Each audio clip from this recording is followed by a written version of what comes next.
Hi, everybody. I'm Sunny, and this is We Gotta Talk, a live weekly digital talk show and podcast where we like to dig deep.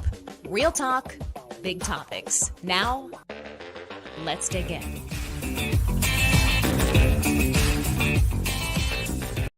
You guys, if you could have been here for the past 12 minutes of us troubleshooting getting this interview started, it's hysterical, and it is proof that the universe has its own timing. I cannot wait to introduce you to today's guest. We're going to speed things up a little bit because we lost a little time, but his story is so compelling, and I cannot wait for you to meet him. Rach, let's pop up John as we introduce you. John, you have a very long bio, but I feel compelled to read some of this back to you with you here because I don't want to leave you literally in the dark while I read this. Okay, we talked about this, guys, on Instagram earlier this week, but it was hard to sort of condense this into one small theme. We're calling this week's theme money, the good, the bad, the evil. Today's guest is testament to the incredible power that wealth can bring, but also the crazy complicated problems that it can as well. So John Lefebvre is a writer, musician, philanthropist, and fan of the Oxford comma. Born in 1951, he's been a taxi driver, a lawyer, a convict, and 1/3 of a billionaire. In 2003, the website he founded, netteller.com, which was an online money transfer business, went public on the London Stock Exchange with a market capital of almost $2 billion. Then in 2007, he was arrested by the U.S. Department of Justice, which alleged 3 20-year offenses: money laundering, racketeering, and conspiracy. Long story short, he pled guilty to the offense of conspiracy to promote illegal gambling, spent 45 days in a Manhattan facility, and came out to, John, I'm going to kind of condense here, but try to change the world, for lack of a better term, right? Well, that's what we're all trying to do ever since the day we were born, right? I think so, but your way of changing the world has changed since 2003. You know, you started down one path and ended up in quite a different spot. Tell us a little bit about the heyday of netteller.com and how you landed there to start. It was a pretty dizzying ride. I had the opportunity, came up from a client of mine when I was practicing law, Steve Lawrence, and a 16-year-old guy he was working that was working for him. The kid, Jeff Natland, was told Steve he was gambling on the internet last night, and then Steve asked him, well, how did you pay for it? And he says, well, with my dad's credit card. And that became, they started to talk about, if somebody brought some maturity, responsibility, reliability to the money transfer side of online gaming, that might be a good little business model. Yeah. And so they started that, and Steve asked me if I could help husband it along a little bit while, he had other jobs. I didn't. I was only a lawyer. And, we started out a couple of guys in a huge office, 2,000 square feet, and kind of a, what do they call them? It doesn't matter. One of those old brick offices. And we never spent a dime on advertising, but within about 6 months, we were, cash flow financing, and, we working 18 hours a day. And, after about a year, we were transferring, $1 million a month online between American gamblers and, online offshore gaming sites. It was mostly, in those days, it was mostly, sports betting. And then after we got going, then poker came along, and that just made it huger. Okay, wait, John, I have to hop in here. Because those of us not familiar or intricately familiar with law or any of what's legal and what's not, explain what your company was doing precisely that was legal, what wasn't, and when it crossed the line between the two. What we were doing was we were functioning like PayPal functions, but we were doing it primarily to service the online gaming industry. People connected their bank accounts to our bank account, transferred money back and forth by electronic funds transfer. And we brought some immediacy to both ends of the finance side of the online gaming industry. When it started out, people had to send a check to Central America, and then, if they won six weeks later, they'd get a check that was drawn on some American or some Costa Rican bank account. It would take, however many days. But by the time we were done, you could put money in, get up Sunday morning, put money into your NetTeller account, and use it to gamble on 2 football games. And by 2:00 in the afternoon, you could come out and stick your cash card in the machine and take the money back again. Was that always illegal from the beginning?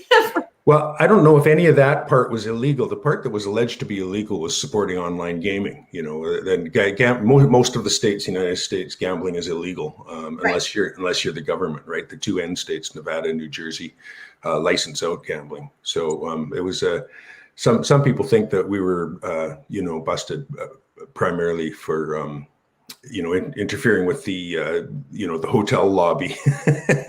Yeah. Anyone's money, John. Rules are rules, right? So we can keep the people that need to be rich, right? Other people think that they came at us because because law is a crime, by gambling is a crime. We actually think that what happened was a couple of young lawyers, got out of law school, and they said, "What about this online gaming thing? If we took a run at that, we could get some. I'll do the prosecuting, you do the defending, and we'll make some good fees for our firms. And in the meantime, we'll possibly make some huge forfeitures for the government." And that's what they did. And we wound up forfeiting, $250 million, $240 million. And very, very quickly after that, after they did us, that was 6 years later, but very quickly after they did that, they found out that there were more forfeitures if they went after Wall Street. And then they would start there. But it was largely forfeiture driven, right? And one of the interesting things I want to share with you guys is that in the United States of America, more or less, the ultimate beneficiary of all criminal activity is the Justice Department. Sooner or later. I mean, we're talking about going after Wall Street, even when we literally have Wall Street in our grasp, as we saw how many of your years ago with the housing crisis, that there is no punishment, there is no follow through, there's no 45 days in a facility for the people who were leading all of the tremendous loss of that era. So you see, a relatively small group of guys doing what you're doing, not saying bad isn't bad regardless of its scope, but it does make you question the motives behind the system sometimes. We're Canadian. We were an offshore company to the United States, Alien, and every financial transaction organization in the United States was doing exactly what we were doing. All the credit cards, FedEx, everybody, but they took it on at us because it's hard to, most of those guys own they own shares in First United and that, and the companies that do all the money transfers. Mm-hmm. Anyways, they found us and they as being foreigners, and so kind of a little less politically difficult than, for instance, suing Citibank for doing what we were doing. But everybody was doing the same thing. Okay, let's talk about. There's so much to get to here. I really want to talk about the moment of redemption, for lack of a better term. We mentioned at the intro here, you did plead guilty to the offense of conspiracy to promote illegal gambling. You ended up serving only 45 days. I say only as someone who's never spent time in a facility. I'm sure that wasn't just an only situation, but it was the same facility where El Chapo is now being held, where Jeffrey Epstein was. What hits you the moment you walk into those doors?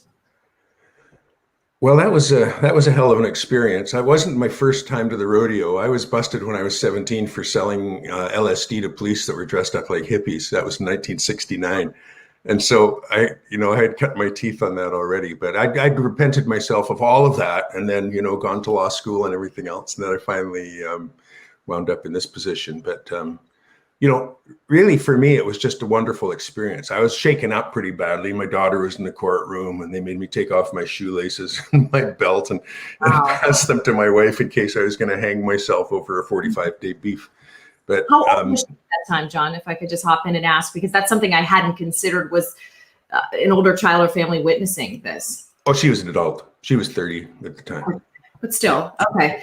So you sent your sentence, you turn over your shoelaces, the potential to harm yourself items, you're ushered into this building. What's it like in those walls? I mean, no one knows. It's all black. Literally all black. There were 96 people on my wing, and 86 of them were black guys. And most of the rest of them were Asians. And there was me and another Italian guy. What types of crimes were most of these people convicted of? Drugs, fighting, having guns, those sorts of things. Yeah. Yeah, a couple of guys were in for murder. There were some proper criminals in there, but I'm going to say 90% of them were just innocents caught by their society, really. Yeah. It's interesting. I hear of the facility where Jeffrey Epstein was, and I'm thinking white collar crime. I'm thinking it's like an easier joint, enough type of place where you have to like scratch and claw. It's like the Martha Stewart experience, for lack of a better term. Was it not like that? Is that what you're saying? No. When I came in, there was a guy named. It doesn't matter. He turned out to be a great chess player, and I was playing chess with him one day, and I told him my bunkie Sam, the guy I was shared my cell with. He said, Sam tells me that there's no gang guys in here. They send them all somewhere else. And he kind of leans back and folds his arms and says, "Yo, bunkie," and I go, "Yeah," and he says, "He blood." Oh my! Like as in the gang? So, yeah, he was a blood guy. And what turns out, I'll be quick about this because we don't have any time, but what they do is check on the way in to see if you've got any problems, so if you got, they ask you for SEPs, and SEPs are separations. So if you're blood, you go in there, you can't say I'm blood because that's admitting the crime of racketeering, but you can say, I can't be with no, what's the other one? It's Crips. I can't be with no Crips. And then they put you in. So all of the gang guys that were on my range were blood. Yeah, and so you were blood. You were a temporary blood for the moment you were. So in. there was no Martha Stewart about it. I've seen Manhattan. I'm thinking, how tough of a clink can this really be in the middle of the city? But what I'm hearing from you is it was legit. I mean, before we move on, because I think your story, I don't want to focus too much on the lowest point of your story. There's so much redemption and sort of what's the word I'm looking for? Like great things that dawned on you since leaving. But I do want to know what a typical day in a facility like that is like. Are they screaming, waking you up at whatever time o'clock? Or what's the food like? Did you see any fights? Yeah. Low down. The food is not very good. You can get up at 6 if you want and have breakfast, or if you want, you can sleep. It's quite noisy. Everybody yells and screams. They've all got these little headphones on with, they walk with Walkmans. You can listen to the radio or listen to the TV or whatever, but it's super noisy. And I had earplugs in, but most of the people that were there on appeal or on bail awaiting trial. So they were on best behavior. So on that basis, it was pretty chill. They most of the guys didn't want to misbehave because they had things to achieve while they were there. They brought us in from, all over. They bring people in from all over, but it was basically a holding place for people who were being processed by courts in downtown Manhattan, and then they'd send them out to the other prisons afterwards, you see. So most of them were on really good behavior, but it was really noisy. Everybody played cards. I just stayed in my cell most of the time and read books. And Sam, my bunkie, looked out for me. He says, "Who's that guy? He's too good for us. He stays up there." And he says, "He just reads his books because you guys are so noisy." So you didn't run into any serious trouble, right? No, I mean, I'm not trying to relive any traumas, but I could have gotten in trouble, but the only way to get in trouble in that kind of a situation is by pretending that you're better than the rest of them, and you're not. Everybody's the same, right? Yeah. Well, yes. Something I say quite frequently, not relating to jail, and you there, but everybody's the same, which really cuts to the core of your message now. So you get out, you go from the highest of the high, ultimate, what many would consider the peak of success, financial success, the ability to provide for your family, falling to the lowest of the low, where you're literally stripped of your rights for a period of time. And you come out, and your first revelation is what? Well, it was, it wasn't really that kind of an epiphany for me, Sonny. I came into it pretty prepared because I had been, I was 55, right? I was a grown up guy, and I've had lots of experience. And 45 days, I knew from when I was 17 that if you're doing 45 days, the guys in prison say, "Man, I can do that standing on my head." And so, it was but when I came out, I just decided to carry on doing what I was doing the best I can. The FBI guys asked me in interviews one day, what are you going to do when you get out of here? And I told him, not this, and he said, "What's your partner going to do?" And I said, I'll probably just, play music and sing music, but what's your partner Steve going to do? And he says, oh, he wants to be a billionaire. So I don't know what he's going to do. But somehow in that case. And then the FBI guy, Roy, he leans back and he says, well, some people want to be Jimmy Buffett and some people want to be Warren Buffett. Oh, I love that. That's amazing. What a line. So it was cordial. I mean, those guys are all professionals. The cops were fine, and they treated me like a gentleman most of the time. And it was for me, it was a wonderful experience, Sonny. Who gets to see Manhattan that way? Well, I did. I'm good not seeing it that way. It was a wonderful experience for you. I think there's a lot at play probably there too. I mean, you're an older, outside, successful person who comes in, you're white, there's white privilege there too. I mean, the experience you have, I feel that you're fortunate to be able to walk out of there with a concrete lesson and a mission and a desire to change, whereas so many people, and I'm Absolutely. sure, you have strong feelings about this too. Recidivism is real in many cases for survival, right? Mm-hmm. A lot of people wanting to go back to a sense of routine in jail because what they come out to and the abuse and discrimination that they face outside of jail is even worse. Anyway, that's a different conversation. Here's what I want to get into. Big talk these days about wealth redistribution in here in the U.S. I know you're mainly in Canada. There's, the Socialist Party coming out, the new, why am I forgetting the term? DSA, Democrat Socialists of America, coming out. Lots of power behind this party that purports to want to better distribute wealth. And you come out of this experience of yours viewing wealth in a different way. And you believe that there should be basics provided for everyone, which in my mind, a layman's mind, seems eerily close to socialism. I want you to define what it is, having been through everything you've been through, that you think is the best way to give everybody a good shot at success. I don't know if it's socialism or not, but let me tell you what I think. I think we're super entitled in our society. And we take certain things for granted in our society that some of us notice and some of us don't. We take for granted the right to security and integrity of the person, to reasonable access to food, clothing, and shelter, to access to the tools of self-improvement, education, access to the tools of health like medicine, access to justice and access to basic finance, and finally, last but not least, access to a healthy environment. And we take all of those things for granted in our society. And my view of it is that we should, because I think as human beings, we're entitled to all of those things. Try as I might, I try to figure out, what distinguishes us from others in the world who can't really say they're entitled to those things, like the starving lady in Somalia, with a baby dying at her dusty breast. And try as I might, I can't find something to distinguish us from them. And I think if we're entitled to those things, and I think we are, then everybody is. And if everybody is, we have a responsibility as people who are the beneficiaries of freedom to do what we can, strive daily if we can, to to make sure that we expand the circle of that of those fundamental rights. So if that's socialism, then I'm a socialist, right? But I don't think it is. I think what there's some mention about my feelings about capitalism in your introduction online, and it's a very interesting place to start this. Whatever it's going to take for us to fulfill those responsibilities to everybody in the world, money is really high on the list. We're going to have to be super wealthy. Well, but we are super wealthy already, and I don't think I don't think this is going to hurt wealth when we do what we do. I think it's going to increase wealth.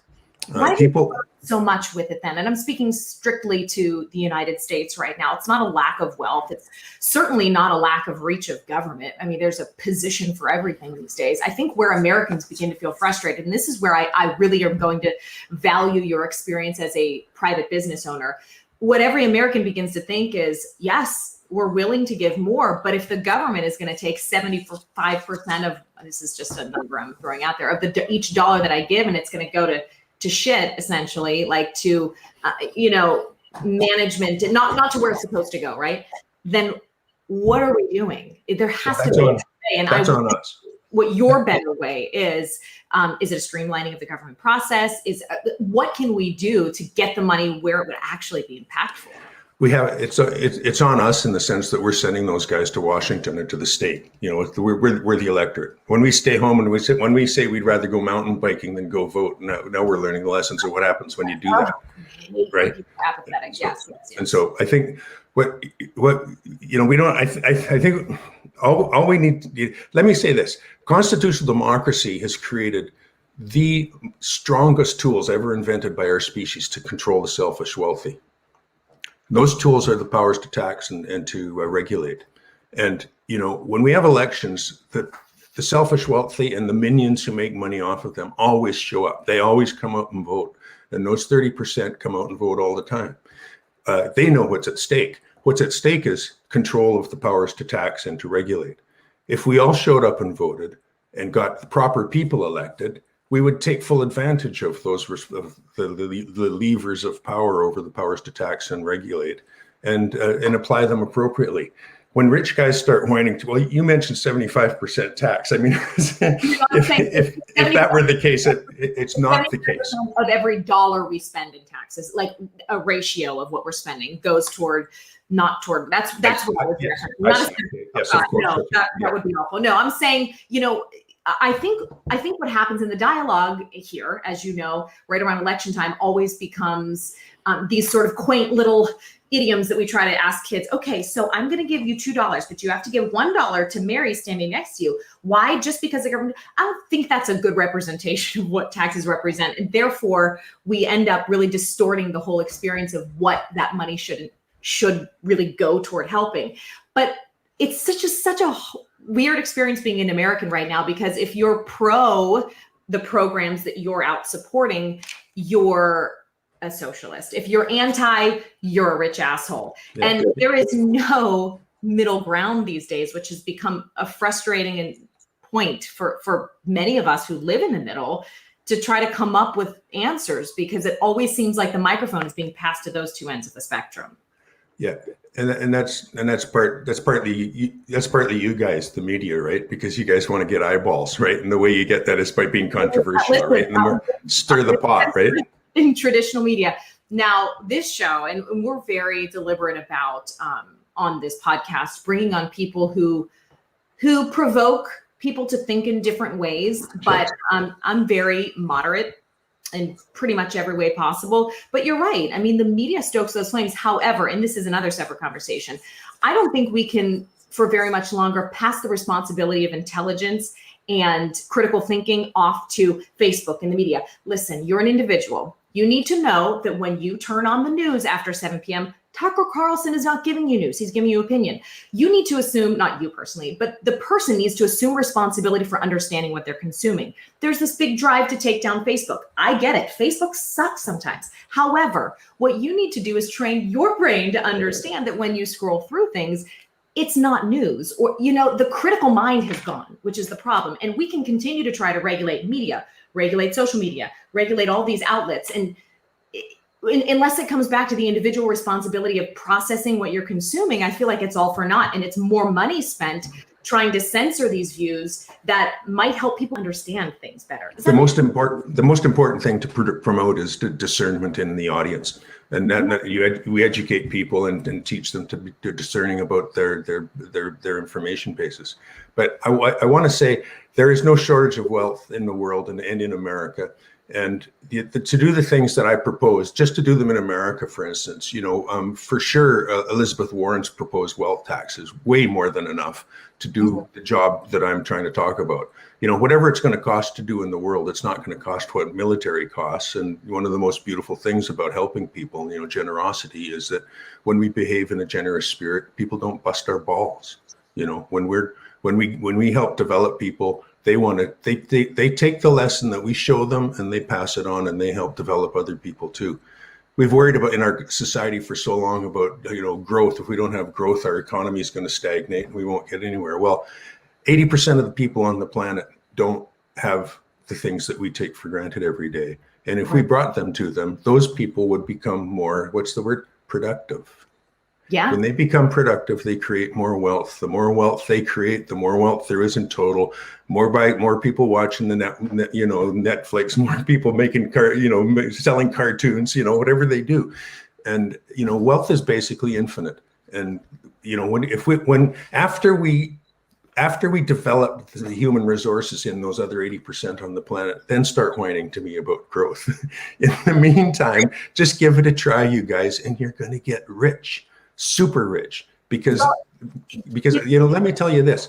I think that hoarding is the wanking of wealth, because it comes with none of the other joys, right? The most profound joy of wealth is when you share it. You get high for a while having a whole bunch of clothes in your closet that still have their price tags on them, but it doesn't last long. The high that lasts forever is when you share. And when you share, even just $500, and then 15 years later, you run into a lady downtown and she says, "You saved my life." And I go, "What?" She said, "You saved my life. You gave me $500 when I couldn't make rent." Right. And people remember that forever, and they pass it on, and they do it too. So I encourage people to be generous regarding everybody except the selfish wealthy. Go out, vote, elect people who understand who should be in charge, right? And what they should be doing when they're in charge, and make sure that government spends your money responsibly. The worst thing that we can do right now is discourage young people from getting involved with the institutions of constitutional democracy. Every time we say government can't do anything right, or every time they stick their hand in your pocket, they're robbing. That's what the selfish wealthy want you to think, so that you'll turn your backs on government and not vote and not come. Because if we come out en masse, America's in a position right now where they can actually end forever the thumb on the scales of justice that is at the thumb of the selfish wealthy. If 75% of Americans came out and voted that aren't conservative, it would be all over for those guys.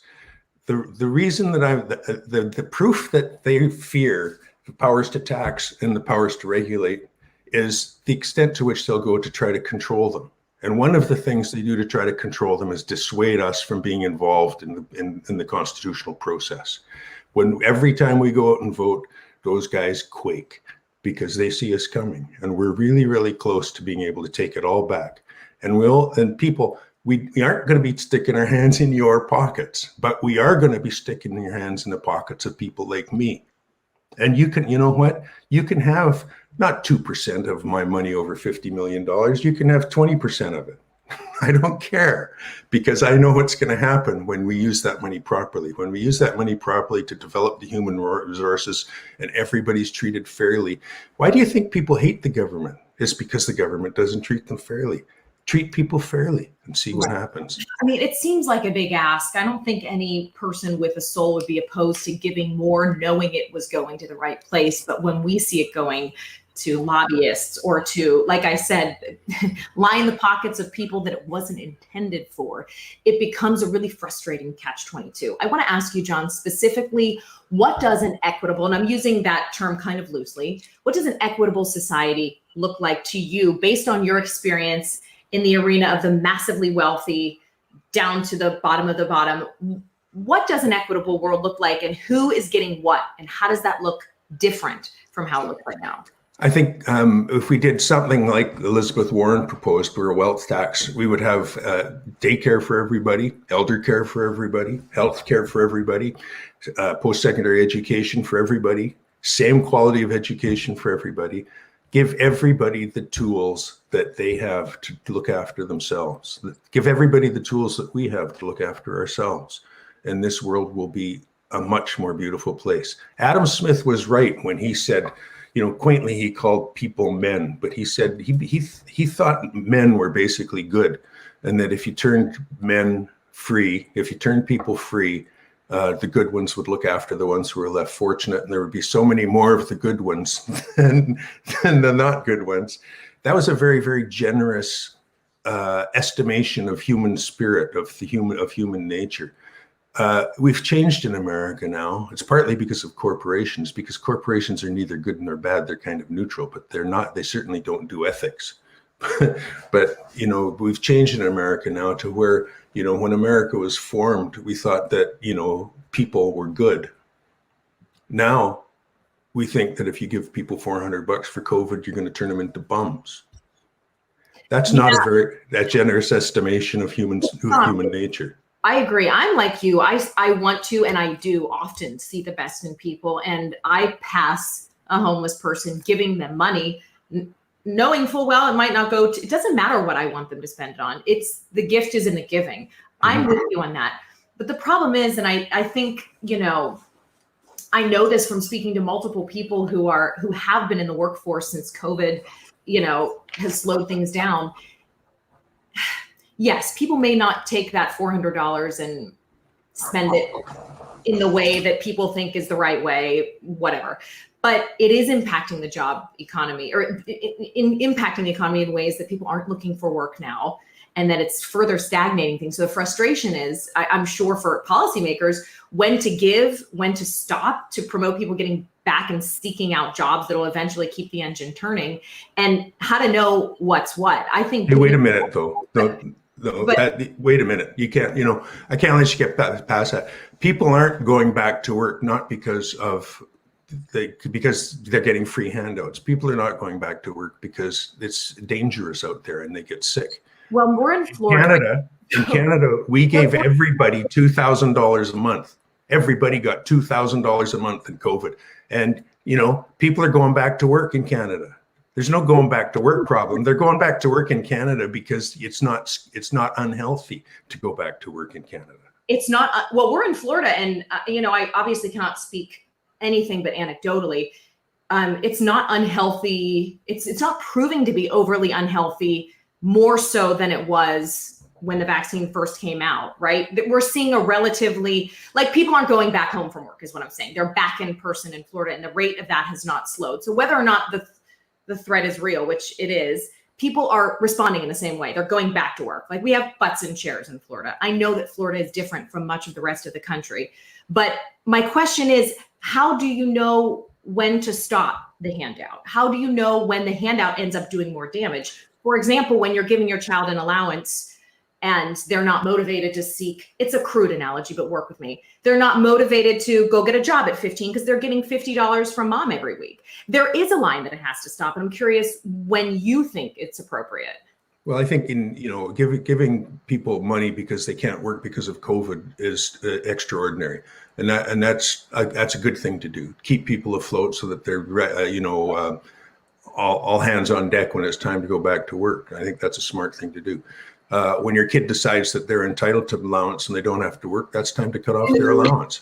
Right. How do you know, though, right? You're dealing with millions of people, and many with different political beliefs or philosophical beliefs. How do you know, if you say John is in charge for a day and takes over the government, when do you decide, okay, you know what, here we are, we're in the current state of affairs with COVID, so things are as they are in reality. How does John decide, okay, this is when I'm going to mark on the calendar that this starts to at least wind down?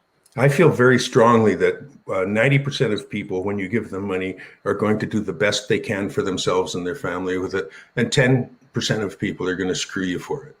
Maybe 15% of people. But that's not an excuse to not help the 85%, Sonny. Right.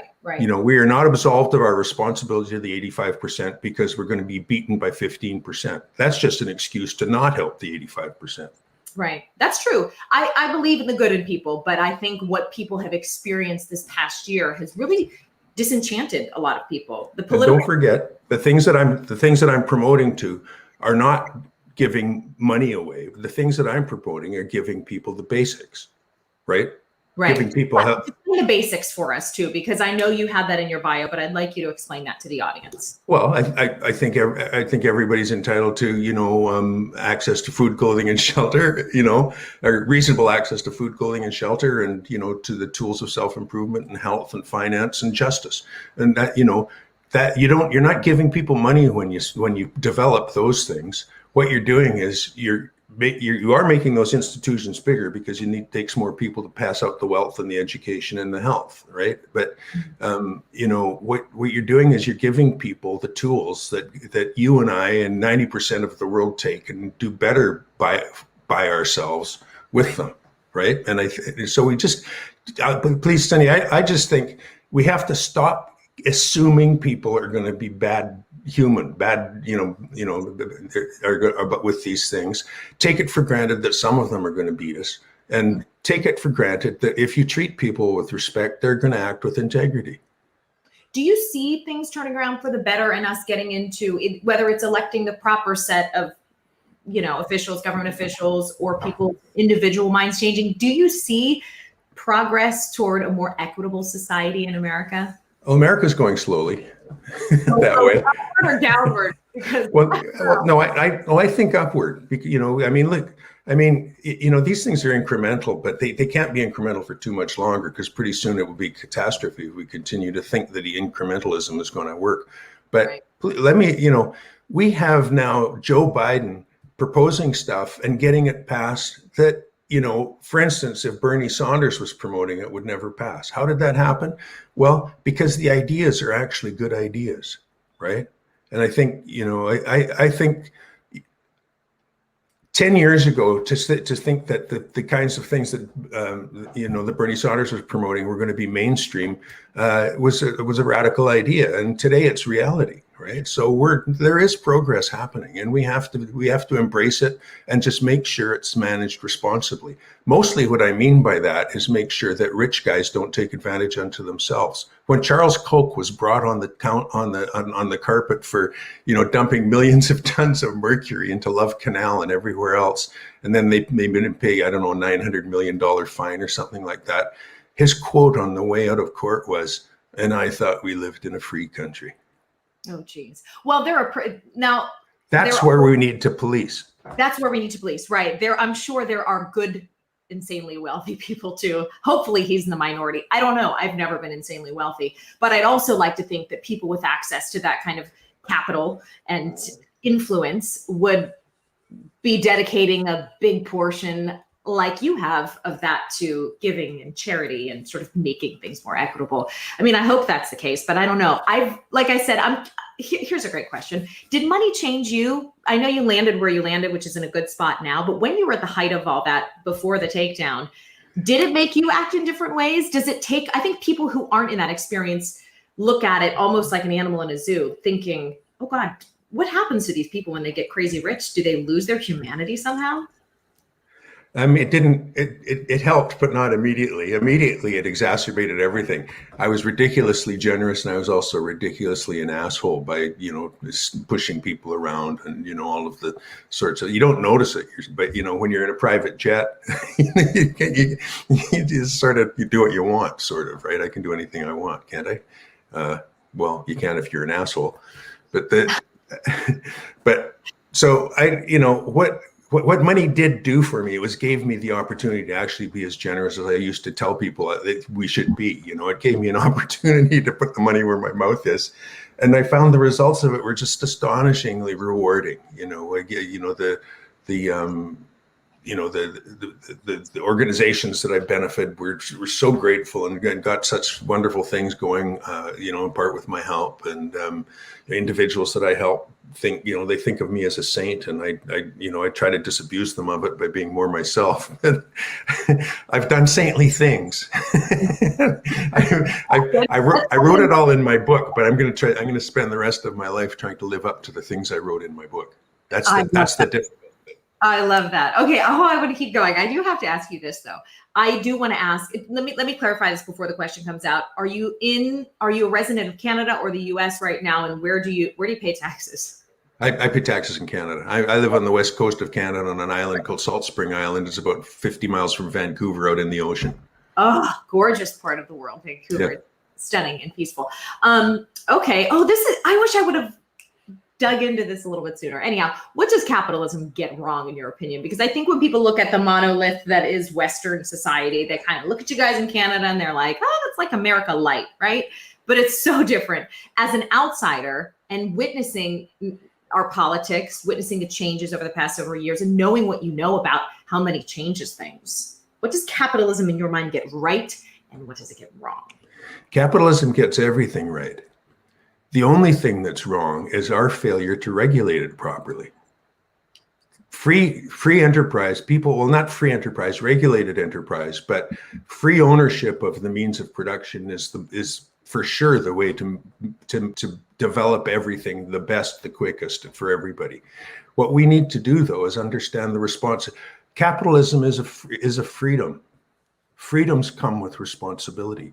The responsibility of capitalism is to regulate capitalism properly. So we need to encourage young people to get involved with government and cure capitalism of its illness by regulating it properly. Adam Smith, when he started out, said that, he thought that we would be good. Corporations became legal persons 100 years before women did, and 200 years before Black people did. That's crazy. Yeah. They need to have a moral basis, and the only way they can have a moral basis thrust upon them is by the power to regulate. Yeah, as a born and raised American, and as only a second generation, right? So my grandparents came to this country, and we went from nothing, no education, working every type of manual labor, to first person in college to ever graduate college. So I understand the immigrant experience to an extent. And when I witnessed what my family did to push us forward, and I see the fruits of capitalism, it kind of makes me disappointed when people just want to crap all over our system. And that's not me. What's that? No, that's not me. Not you. I know that's not you. It's just, it seems like that's the cool thing to do in the U.S. Sure. No, I agree. That's not particularly discerning. Capitalism is a wonderful tool, but you blame we're a fool if we blame the tool, not the carpenter. It goes back to what we said about consumption of media and understanding your own perspective. A little inward reflection, a little critical thinking would do people wonders. I think it's so tempting to get out there with big opinions and big thoughts, but if we just became a little bit more aware of what we were saying sometimes before we said it, we would understand, you can't always blame the system. We say things that sound like they're right, but they're not. Money is the root of all evil. You said that in my introduction. That's that thing Stephen Colbert calls truthiness. It sounds like it's real, but it's not. It's not right. You can actually fight for peace. Right. When Hitler starts a war, there's only one way to bring peace, and that's fight. You can't fuck for virginity. Excuse me, people, but that's just. I never heard that before. You can't. What they say, fighting for peace is like making love for virginity. Yeah. They say that. It sounds like it makes sense, but it's not. It doesn't. So a lot of these things sound like that. We have to be discerning. Listen a little bit more carefully and say, well, wait a minute, that's not right. Right. John, I want to keep you on for another half hour. I got to go pick up my kid at school. Let's talk about your book and tell everybody where we can track down some more of your work. I know you are prolific in the creative space. We mentioned your book. We also mentioned you recorded some music. So give us various outlets where we can track you down. JohnLefebvre.com. Don't even try to spell it. Just look on Sunny's site and she'll spell it properly, I'm sure. JohnLefebvre.com has my 2 books and all of the songs that I've ever recorded. They're also the music is also on all the streaming services now too. I've grown into the 21st century in music. My 2 books, one of them is the story of my rags to riches. I engaged Carrie Gold to help write that. She was a journalist in Canada, is a journalist in Canada. I say at the beginning of my other book, All's Well, Where Thou Art, Earth and Why, that everybody wanted me to write a book about my story because it's so, astonishing. And but I got very quickly tired. I grew tired of writing sentences that start with I and end with me. I wanted to write something that was more important. If I only write one book in my life, it might as well be an important one. All's Well, Where Thou Art, Earth and Why is where my estimation of what the human species is in the universe, what we are, how far we've come, how far we've got to go, the principles that we will adopt if we want to continue the advance of civilization. It's partly a gonzo book and it's partly quite dry and legal. But, if you get through to the end of it, it becomes wildly mystical and really, really stoned. So, it's a trip. I'm into it, John. I love a good vibe like that. All right. As we part ways, I've truly, truly enjoyed your wisdom and your perspective. So first of all, thank you. But if you could leave us with one of the philosophies, whether it's a sentence or a thought or even a reference to a book that helps keep you grounded and keep your heart where it needs to be in this crazy world. That magnificent thing within us all that makes us all the same, you and I and the lady in Somalia, that magnificent thing that dreams at night when we're asleep, does not go to sleep when we wake up. It's there with us every moment. Sit still for half an hour a day and let that part of us be alive again. It's the human consciousness is profoundly discerning, infinitely creative. And if we let it be, rather than worrying about, I've got a golf game at 9, I've got to get, my vegan friends coming over, so I got to get some food for, no. Treat those things like unwanted guests who have clients who don't have an appointment. And for half an hour a day, allow that part of us that dreams at night to be awake in the daytime and see what comes of it. Just watch. We have one hell of a computer behind our eyes. And when we let it go, this world is going to be a wonderful, much more wonderful place. Amen. John, you are speaking to my soul. Thank you so much. Thank you. I'm so glad we got past our technical problems to do this. You're amazing, and I'm grateful for your time. So thank you again so much for coming on the show today. Attention is one of the most valuable things we can pay in our society, and you've just given me a full serving. So thanks very much. Well, likewise to you, to our audience. So we're grateful. John, hope to connect again soon. Thanks so much for having me. I really appreciate it. Thanks. Bye-bye. All right, guys. Thank you so much for listening to and or watching this episode of We Gotta Talk. Just a quick reminder, if you're listening to the podcast version of this, come on over and join us on video. We do this live at noon Eastern every Wednesday. So you are able to leave live questions for the guests and we can get them answered in real time. If you're listening to the podcast, please do take a minute, tap those 5-star ratings on Apple Podcasts and leave a review. I beg of you. That actually helps these interviews to get out to anyone who might find them useful or interesting, or in this case, life-changing. I feel like my life was a little bit changed by our conversation with John. Thank you again for listening, and we will see you next week with more good stuff right here on We Gotta Talk. Bye.